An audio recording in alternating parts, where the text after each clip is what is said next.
천국이 무너지는 건 한순간이었다.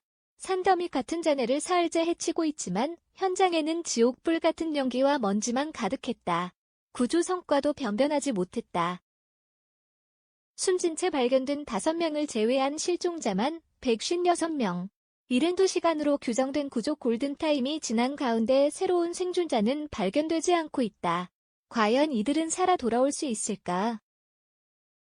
26일 현지 시간 미국의 대표 휴양지 플로리다주 주 마이애미-데이드 카운티의 서프사이드 챔플레인 타워 사우스 붕괴 현장.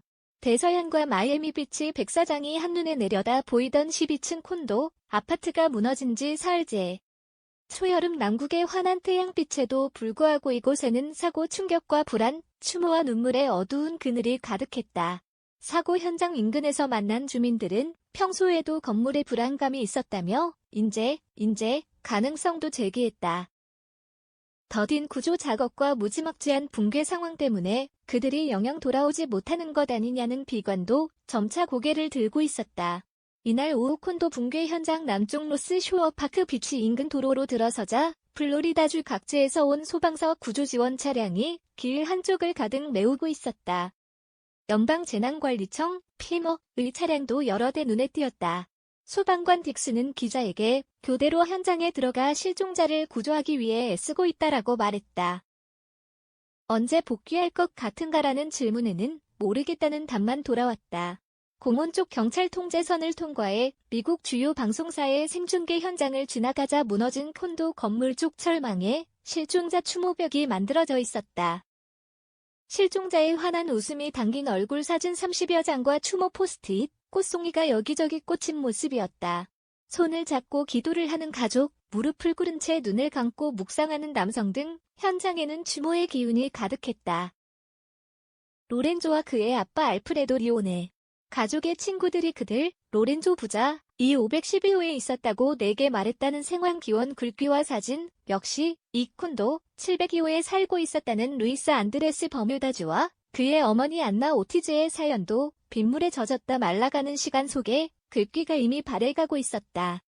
9층에 살고 있다. 건물 붕괴 때 5층으로 떨어져 수술을 받았던 안젤라 데본 곤잘레스 모녀의 가족들은 실종된 아버지 에드가의 사진을 붙여놓고 무사귀환을 기원하고 있었다. 사고 당일인 24일 오전 1시 30분쯤 남편과의 통화에서 건물이 흔들린다고 말한 직후 연락이 끊겼다는 카산드라 스트레튼의 사진에는 장미 2송이가 달려있었다. 그의 언니 스테파니 폰트는 미 언론 인터뷰에서 시간이 지날수록 희망을 잃어간다며 말끝을 흐리기도 했다. 반면 91세 여성 실종자 힐다 노리에가의 며느리 셀리는 신을 믿고 절대 희망을 버리지 않을 것이라며 마음을 다잡았다. 콜롬비아 출신 변호사 루이스 바스는 아내, 딸과 함께 미국에서 신종 코로나 바이러스 감염증 코로나19 백신을 맞고 고국으로 돌아가기 전 잠시 짬을 내 이곳에 머무르다 실종됐다. 아르헨티나, 파라과이, 베네수엘라 출신 등 실종자 중 3분의 1 정도가 중남미 출신 외국인으로 알려졌다.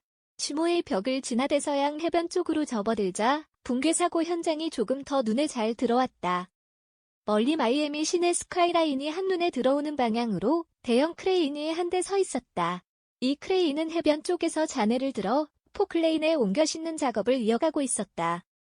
실제 현장에서는 지하의 터널을 뚫어 빈 공간 속에서 생존자를 찾고 있고 지상에서는 콘크리트와 철근을 일일이 손으로 치우며 생존 신호를 확인 중이라고 했다. 구조 당국은 붕괴 현장 더 가까운 쪽으로 일반인들이 접근하지 못하게 해변을 남북 양쪽에서 완전히 차단한 상태였다. 산책 나온 주민, 멀리서 일부러 찾아온 시민, 해수욕을 하다 수영복 차림으로 온 관광객까지 다양한 사람들이 바리케이드 앞으로 몰려들었다. 엄마 친구가 실종돼 현장에 왔다는 맥크리스는 붕괴된 콘도를 바라보며 연신 눈물을 훔치고 있었다. 마이애미 인근 포트로더데일에 산다는 앤드 슬레이터, 58는 18세 때 처음 운전면허를 딴 곳이 서프사이드라 뉴스를 본 뒤 현장 상황이 더 궁금해져 와봤다며 비가 오고 해서 스며든 빗물이 생존 가능성을 높일 수 있다니 몇 사람이라도 살아있기를 희망한다라고 말했다. 하지만 옆에 서 있던 인근 주민 가브리엘은 주변 건물 중 무너진 콘도가 가장 오래됐고 낡았다. 건물이 너무 처참하게 무너졌다며 고개를 저었다. 이번 사고는 미국인들에게 또 한 번의 트라우마로 다가오는 듯했다. 은퇴한 해양경비대원 엠브리엘은 9월 11일이 생일인데 2001년 구테러를 TV 생중계로 보면서 충격을 받고 영원히 못 잊게 됐다며 이번 사고도 여러 사람들에게 그렇게 각인될 것이라고 설명했다. 현장 수색구조 책임자인 다니엘라 레빈 카바 마이애미 데이드 카운티 시장은 이날 기자회견에서 최우선은 수색과 구조다. 잔해에서 생존자를 찾을 것이다. 우리는 계속 희망을 품고 멈추지 않을 것이라고 강조했다. 하지만 5번째 사망자 시신 일부가 현장에서 발견된 것을 제외하고 생존 신호조차 제대로 포착되지 않는 비관적 상황이 현실이다.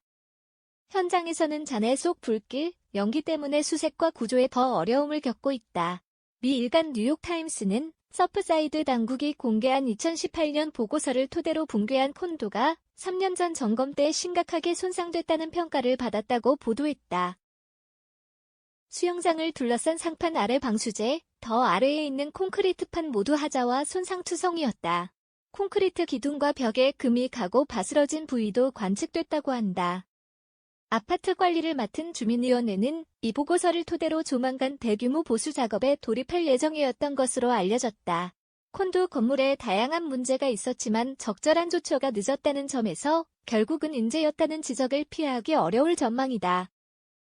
특히 100명 이상의 인명피해가 발생할 가능성이 높은 후진국형 사고가 미국에서 발생했다는 점과 사고를 조기에 수습하지 못하는 이유 등에도 의문이 제기되는 상황이다.